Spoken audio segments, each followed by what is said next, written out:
فيلمنا بيبدأ في زمن سيطرت فيه الإمبراطورية الرومانية على معظم بلاد العالم، وامتدت حدودها من بداية صحراء أفريقيا لحد منتصف إنجلترا. وطبعا كان الفكر السائد ساعتها هو احتلال البلاد الصغيرة لتوسيع الإمبراطورية أكتر وأكتر. وفي الوقت الحالي بنعرف إن جيوش روما بقيادة القيصر ماركوس أعلنوا الحرب على مقاطعة جرمانيا علشان يضموها لبلادهم. لكن قبل ما تبدأ الحرب بنقابل المحارب العظيم ماكسيموس قائد الجيوش، اللي بيبعت رسالة أخيرا للبرابرة يعرض عليهم السلام مقابل إنهم يستسلموا ويعلنوا ولائهم للقيصر. لكن للاسف اللي كان منتظره ما حصلش، وده لان قائد البرابره قطع راس الرسول بتاع الرومان كدليل على انهم رفضوا الاستسلام هو وشعبه. طبعا وقتها القائد ماكسيموس بيكون في حيره، لان دخول الجيش لمنطقه الغابات هيكون بمثابه الانتحار، لان البرابره مميزين جدا في القتال في المناطق دي. عشان كده ماكسيموس بيروح لرماة الاسهم الاول وبيامرهم انهم يطلقوا السهام المشتعله بالنار ناحيه الغابات عشان يحرقوها ويجبروا البرابره انهم يخرجوا من جحورهم. وفعلا بتمشي خط زي ما هو عايز، والبرابره فعلا ساعتها بيضطروا انهم يخرجوا من الغابه بعد ما اتصاب عدد كبير جدا منهم بسبب النار. وهنا جه الوقت للفرسان ولا للمحاربين، وعلى راسهم القائد ماكسيموس، واللي كان بيقاتل بكل شجاعه وقدر هو وجيشه انهم يقضوا على البرابره ويرجعوا بالنصر لقيصر روما، وهو اللورد ماركوس زعيم الامبراطوريه، اللي كان سعيد جدا بماكس لانه في كل مره بيثبت له كفاءته. وبيساله القيصر ساعتها عن المكافاه اللي هو عاوزها، فبيقول له انا مش عاوز اي حاجه غير انه يرجع لوطنه ومراته وابنه وبس. وبننتقل لولي العهد كومودوس ابن قيصر روما، اللي بيكون في الطريق هو واخته لوسيا لمقاطعه جرمانيا علشان يحتفلوا مع ابوهم بالانتصار. وبيقول كومودوس لاخته انه حاسس ان ابوه قرب يموت وانه هيجي النهارده توليته للعرش من بعده. فبتضحك لوسيا وتبلغه انه قال لها الكلام ده قبل كده من 10 سنين فاتوا ولسه ما اتحققش. وده طبعا بيدل ان كومودوس طمعان في العرش بشكل كبير على الرغم من بعده عن ابوه وعن كل ما يخص الجيش اغلب الوقت. وبعد شويه بيوصل كومودوس لساحه المعركه وبيلاقي ان ابوه والجنود بيحيوا المحارب العظيم ماكسيموس لان هو السبب الاكبر في النصر. وطبعا وقتها كومودوس بيحس بغيره منه وبيروح لابوه بيتاسف له انه ما قدرش يحضر المعركه. فبيبص له القيصر بحسره وبيقول له ان دي عادته من اول ما كبر، وبعدها بيرفض انه يمشي معاه وبيأمره ان يحيي القائد ماكسيموس قائد الجنود. وطبعا بيخلي كومودوس يكرهه اكتر لان ابوه بيفضله عليه. وفي اخر يوم بيعمل القيصر حفله كبيره بمناسبه الانتصار في المعركه، ووقتها بنشوف ماكس وهو بيحتفل مع جنرال كوينتس خادم الملك واللي يعتبر صديقه المفضل، وبيكون سعيد جدا انه لسه عايش بعد المعركه الصعبه اللي خدوها سوا. وبيحاول ولي العهد كومودوس انه يضم ماكسيموس في صفه وبيقول له انه هيحتاجه معاه علشان يقود الجيش في الغارات اللي هيعملوها بعد كده لما يتولى الحكم بعد موت ابوه. فبيستغرب ماكس وبيقول له ان القيصر لو مات هو ساعتها هيرجع يزرع الارض بتاعته ويعيش مع مراته وابنه ويبعد عن المعارك للابد. وبنلاحظ في الحفله ان لوسيا بنت القيصر ما بتشيلش عينيها من على ماكس ابدا، وده لان في قصه حب كبيره ما بينهم من زمان قبل ما القيصر يجوزها لشخص عنده نفوذ. وفي يوم بيستدعى القيصر ماكس وبيقول له انه فضل يحارب لمده 25 سنه من اول ما مسك حكم الامبراطوريه لحد النهارده، لكن جه الوقت اللي يرتاح فيه لانه حاسس انه بيحتضر. والقيصر بيقعد يمدح فيه وبيقول له انه كان يتمنى ان هو اللي يبقى ابنه بدل كومودوس الفاشل، علشان كده هو قرر يتنازل له عن العرش من بعده لان شايف انه الاحق في قياده روما. وطبعا ماكس ساعتها بيتوتر وبيقول له انه بيرفض العرض بتاعه لان الامبراطور لازم يكون عضو في مجلس الشيوخ او على الاقل يكون فاهم في السياسه اللي هو بعيد عنها تماما، وبيفهم انه اختاره وهو مخصوص لانه بعيد عن التلوث اللي بيحصل في السياسه. فبيساله ماكس مره تانية بعدها عن مصير ابنه كومودوس. فالقيصر بيقول له انه كومودوس ما ينفعش يبقى الامبراطور لانه بلا اخلاق ومش قادر يتحمل مسؤوليه الحكم، وبيديله بعدها مهله لحد الفجر علشان يفكر قبل ما يعلن الخبر لقاده الجيش. وبعد ما بيخرج ماكس من عنده بيقابل لوسيا حبيبته السابقه اللي بتتكلم معاه بلطف وبتكون عايزه تقرب منه من تاني بعد ما جوزها توفى من فتره. لكن ماكس بيفكرها ان كل واحد منهم بقى عنده حياه، فهو عنده مراته وابنه عايش علشانهم وهي عندها ابنها لوسيوس، ولكن بتتمنى له انه يفضل في العيله المالكه. وعلشان كده لوسيا تساله عن الحوار اللي دار بينه وبين القيصر، وده لانها بتكون عارفه ان ابوها بيفضله عن كومودوس. ولكن ماكسيموس مش بيرضى يقول لها حاجه وبيمشي. وقبل نهايه اليوم القيصر بيستدعي ابنه علشان يبلغه بان المحارب ماكس هو اللي هيتولى العرش من بعده لفتره مؤقته لحد ما مجلس الشيوخ يكتمل تاسيسه، وساعتها هترجع روما لنظام الجمهور من تاني زي ما كانت زمان تحت حكم مجلس الشيوخ. وطبعا الخبر ده بينزل زي الصعقه على كومودوس اللي بيبتدي يلوم ابوه لانه عمره ما حس انه بيحبه وكانه ما كانش عايزه يتولد. ووقتها القيصر بيحس بفشله في تاديه دوره كاب وبيقرب من ابنه علشان يحضنه، لكن كومودوس بيستغل الفرصه وبيخنقه لحد ما بيفارق الحياه عشان يضمن يبقى هو الوريث للعرش. وطبعا المحارب ماكس بيتجنن لما بيعرف خبر موت الامبراطور وبيكون شاكك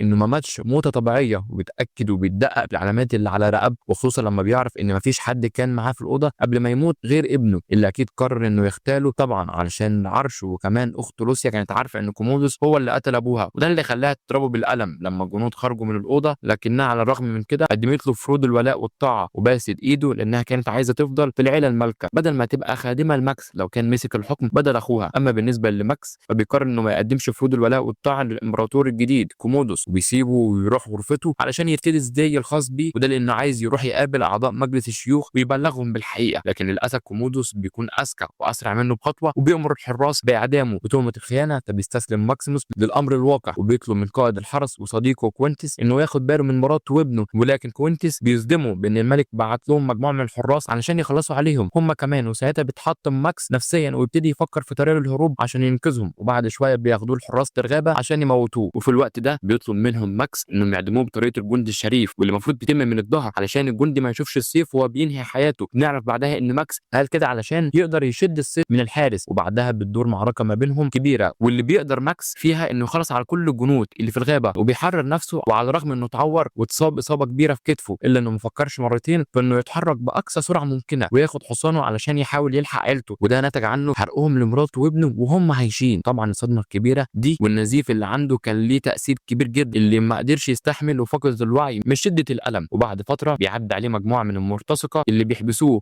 جوه قفص صغير وبياخدوه معاهم سكتهم، وبنكتشف بعد كده انهم بيشتغلوا في تجاره العبيد وبيقرروا انهم يبيعوا ماكس وشخص تاني من اصول افريقيه لمدرب المصارعين بريكسيمو اللي بيكون عايش في مقاطعه زغبار، وبنعرف انه بيشتري اي عدد من العبيد علشان يشارك بيهم في المعارك وبيكسب من وراهم في الرهانات. طبعا لما بريكسيمو بيشوف الوشم اللي على ايد ماكس فبيفهم انه كان بيخدم في الجيش قبل كده، وده معناه انه بيعرف يحارب. اما بقى بالنسبه للشخص الافريقي فبسبب بنيته الجسمانيه الضخمه ده غير طبعا انه جاي من بلد الادغال فاكيد عنده خبره في القتال. وفي اليوم الاول بيقابلهم هما الاثنين المقاتل العظيم هاكان اللي دايما بيقود المعارك بتاعه بريكسيمو واللي المفروض هيدربهم على القتال النهارده، وبنلاقي عادها ان كل العبيد بيستجيبوا معاه بشكل طبيعي وبيتعلموا منه ما عدا ماكس اللي ما بيكونش عنده اي رده فعل، لكن ده بيعجب المدرب بريكسيمو جدا لانه مش بيخاف زي الباقيين. وبعد كام يوم بينتقلوا العبيد لساحه المعركه اللي بتضم عشرات المقاتلين واللي المفروض ان كل شخص بيراهن على العبيد بتوعه ان هم اللي هيفضلوا احياء للنهايه، اما اللي بيموتوا فبيتم تقديم جثثهم للاسود زي اي فريسه. وقتها بيحط بريكسيمو رهانه الكبير على هاكان دراعه اليمين وماكس اللي بيطلقوا عليه لقب الاسباني لانه بيبقى شبه الاسبان، كمان العبد الافريقي اللي بيطلقوا عليه اسم زوبا واللي بيفاجئ الكل بقدراته الكبيره على القتال. وماكس برضه بيكون عنده قدره اكبر بكتير في القتال وبيقضي على كل العبيد بوحشيه هو وزمايله، وبيقدر انهم يخلي بريكسيمو يفوز بالرهان في النهايه بعد ما كان كل اللي في ساحه المعركه بيموت. وبنروح بعدها للامبراطور الجديد كومودوس اللي استلم الحكم بشكل رسمي على الرغم من كره الشعب ومجلس الشيوخ ليه. وفي اليوم الاول بيكون واضح على كومودوس انه كاره اعضاء مجلس الشيوخ لانهم دايما بيتريقوا عليه، ده غير انه شايف ان وجودهم ملوش اي لازمه لان روما لازم تفضل بنظام الملكي بدل ما العرش يروح من تحت ايده. وده الكلام اللي بيقوله كومودوس لاخته لوسيا، وبيكون واضح عليه انه بيخطط لحاجه معينه علشان يتيح بيهم وفي نفس الوقت بيكسب حب شعب روما. وبنرجع بعد كده لماكس اللي الجمهور بقى يهتف باسمه لانه بيكسبهم فلوس كتير في كل مره بيراهنوا عليه بسبب قوته اللي ملهاش مثيل. وفي يوم بيستدعيه مدرب المصارعين بريكسيمو اللي بيعامله بطريقه خاصه عن باقي العبيد وبيحكي له انه كان عبد زمان عند الامبراطور ماركوس لكن الجماهير كانت بتحبه جدا وشايفين انه بطل وكسب حريته من سنين طويله. ووقتها الامبراطور سلم عليه في معركه واداله سيف خشبي وحرره، وعلشان كده بريكسيمو بيقول له انه لو عايز يبقى حر هو كمان لازم الجمهور يحبه كبطل مش كمجرد قاتل. وبيبلغوا بعد كده ان الامبراطور الصغير كومودوس بنى حدث كبير بيضم سلسله من القتالات اللي هتتلعب العاصمه روما واللي هتستمر لمده 150 يوم متواصل علشان يخلد ذكرى والده،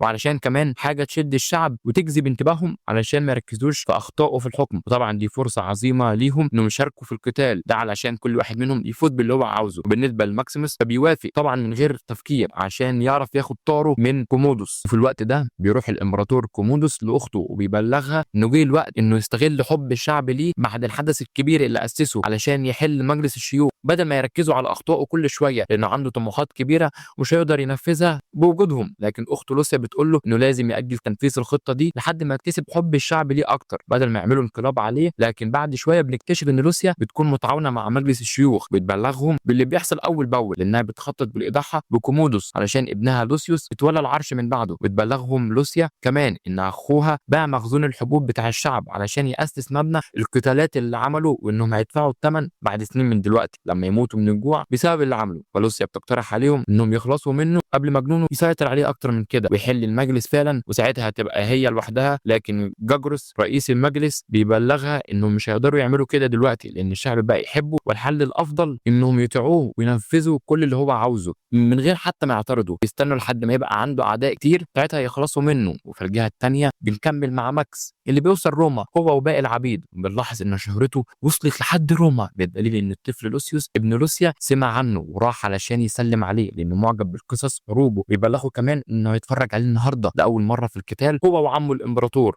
وطبعا وقتها ماكس بيخاف انه يتكشف وبيقرر انه يلبس خوذه على دماغه عشان ما حدش يعرف هويته الحقيقيه. وبعد شويه بنوصل لوقت المعركه. من المعروف انه هيحصل محاكاه لمعركه كرداش اللي كانت من 20 سنه واللي فاز بها جيش القيصر ماركوس على البرابره. وطبعا بيكون ماكس وزمايله العبيد هم اللي هيمثلوا دور البرابره باعتبارهم انهم غرباء عن روما، والمفروض ان اعظم المحاربين في الامبراطوريه بيدخلوا الساحه بعضهم ويخلصوا عليهم قصاد الشعب علشان يخلدوا ذكرى النصر العظيم. طبعا ساعتها المدرب بريكسيمو بيكون في قمه الحزن لانه ضحى برجالته اللي عارف انهم كده كده هيموتوا، لان المحاربين في روما بيكونوا على مستوى عالي جدا. لكن في نفس الوقت ماكس بيستغل خبرته في الحروب وبيؤمر زمايله انهم يحتموا في دروع حديديه بطريقه معينه علشان الاسهم ما تصيبهمش. وعلى الرغم ان في جزء منهم مش بيصمد لان خطته بتنجح فعلا، وفي النهايه بيقدر ماكس انه ينصب الفخ للمحاربين الرومان وبيوقعهم فيه وبيقضي عليهم وسط اندهاش وصدمه من الشعب اللي ما بيكونش مصدق الشجاعه والبساله اللي عند المحارب ماكس. ولان المفاجاه دي عجبت الامبراطور فقرر ينزل ساحه المعركه علشان يسلم على المحارب الاسباني. وفي الوقت ده بيطلب منه كومودوس انه يخلع الخوذه ويعرفه بنفسه، وبيتصدم ان ماكس لسه عايش بعد كل اللي عملوه فيه لان رجالته قالوا له زمان انهم قتلوه. وطبعا ساعتها كومودوس بيكون عايز يخلص منه، لكن لحسن الحظ بيلاقي كل اللي في الساحه بيهتفوا باسمه كدليل على انهم بيحبوه، لان كومودوس ما بيكونش عايز يخسر ثقه الشعب فيه فبيقرر انه يسيبه ويمشي من غير ما يعمل له حاجه لغايه ما يدبر له طريقه علشان يخلص منه. وفي اخر اليوم بتروح لوسيا علشان تقابل ماكسيموس واللي بتقول له انها متعاطفه جدا معاه وانها ما كانتش تعرف اي حاجه عن اللي حصل له ولا حتى لعيلته. بتعرض عليه انه ينضم ليها هي ومجلس الشعب باعتبار انه بقى محبوب عند الشعب دلوقتي، وبكده ممكن يقضوا على كومودوس للابد قبل ما مكانته تكبر عند الشعب. ساعتها ما حدش هيقرب له حتى، لكن ماكس ما بيكونش مصدقها وبيطلب منها انها تنسى انها عرفته في يوم من الايام لانه اتغير كتير عن زمان بعد اللي حصل له واللي حصل لعيلته. وفي اليوم اللي بعده بيعلن مساعد الملك عن مواجهه نهائيه بين المحارب ماكس محبوب الجماهير وبين المقاتل الروماني اللي عمره ما خسر في معركه قبل كده. وطبعا كومودوس بيكون عايز يعنجز ماكس باي طريقه علشان يخلص عليه من غير ما يبان انه ليه دخل في اي حاجه علشان ما يختارش حب الشعب ليه. وكمان كومودوس مش بيكتفي بكده وبيؤمر رجالته انهم يخرجوا نمور مفترسه ساحه المعركه ويقربوها من ماكس علشان يشتتوا تركيزه. وفعلا بتمشي الخطه زي ما هو عايز، وماكس بيقع في الفخ اللي نصبوه الحراس وبيهجم عليهم فعلا نمر اللي بيكون على وشك انه يقتله. لكن ماكس مش بيستسلم بسهوله على الرغم من خسارته للدرع بتاعه. وقتها بيطلع الخنجر من جيبه وبيقضي على النمر. بعد كده بيفاجئ الغول بسرعه رد فعله لما بيسترجع الدرع من تاني وبيرجع يقف على رجليه وبيسيب الغول باكتر من ضربه قويه وبتجيله الفرصه ساعتها انه يخلص عليه، لكن بيكون رحيم معاه وبيسيبه عايش. طبعا بعد الموقف ده الشعب بيحبه اكتر واكتر لانه بقى بطلهم اللي فضلوا يهتفوا باسمه بدون توقف. وكومودوس لما بيشوفه كده بيروح له وبيحاول يستفزه بصوت علشان يخليه يفقد اعصابه ويهجم عليه لان ده الحل الوحيد اللي هيخليه يعدمه بالقانون من غير ما يخسر حب الشعب ليه. وبيبدا كومودوس يفكروا بابنه ومراته اللي تعذبوا على ايد حراسه قبل ما يموتوا، لكن ماكس بيكون بارد لاقصى درجه وبيبلغه انه يومه قرب خلاص. واثناء ما ماكس بيكون خارج من ساحه المعركه بيقابل سيسرو الجندي المطيع بتاعه اللي بيكون مستخبي وسط الجماهير، وبيبلغه ان رجالته مستنيينه في منطقه اوستيا وان جه الوقت انه يتلم شملهم من تاني. طبعا الخبر ده بيفرح ماكس جدا لانه لسه في فرصه انه ينفذ انتقامه، وبعد كده بيطلب منه انه يوصل رساله معينه للوسيا في اسرع وقت. وفي اليوم اللي بعده بيروح سيسرو للاميره لوسيا وبيقول لها ان ماكس وافق انه يبقى في صفها وانه عايز يقابل رئيس مجلس الشيوخ علشان يعرض عليه خطته للاطاحه بكومودوس. وفعلا بعد كام ساعه بتقدر لوسيا تدبر مقابله سريه بينهم وبين ماكس، بيقول لهم ان عنده خطه واللي هي انهم يشتروه ويحرروه علشان ساعتها هيسافر لمقاطعه اوستيا علشان يروح يجيب جيشه اللي بيتكون من 5000 جندي ويجي يهجم على روما ويحرر شعبها من كومودوس. وطبعا رئيس مجلس الشيوخ بيرفض في البدايه لانه مش عاوز يخلص من شخص علشان يجيله شخص تاني اذكى واقوى منه بكتير، لكن وقتها ماكس بيوضح له بيقول له انه بعد ما يخلص على كومودوس ساعتها هو هيسلم الحكم لمجلس الشيوخ وهيسيبهم ويسافر وهو اصلا مش طمعان في العرش. وفعلا جارجوس ساعتها بيقرر انه يثق في ماكس وبيوعده ان في خلال يومين هيجهز له مبلغ كبير عشان يشتريه من بريكسيمو ويحرره. وفعلا الخطه بتمشي زي ما هم عايزين،